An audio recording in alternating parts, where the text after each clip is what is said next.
Before the opening bell, U.S. indices, they managed to close higher on Wednesday, lifted by shares in banks, as well as healthcare equipment and services and the transportation sectors. At the same time, on the economic docket, the MBA mortgage applications, they declined 0.8% for the week ended July 24th.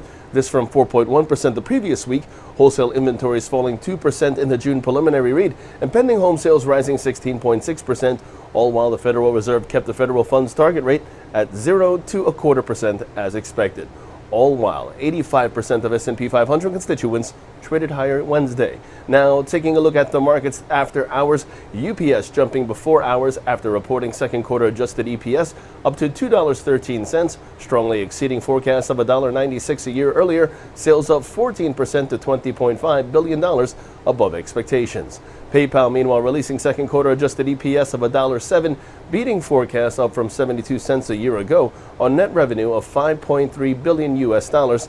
That too above the consensus. Now, in terms of expectations today, we do have several big corporations with earnings due out after the bell, including Apple, Amazon, Alphabet, and Procter & Gamble. While on the economic docket this morning, 8:30 a.m. before the opening bell, we have both initial and continuing jobless claims figures. Taking a look now at the markets, the S&P 500 is where we begin.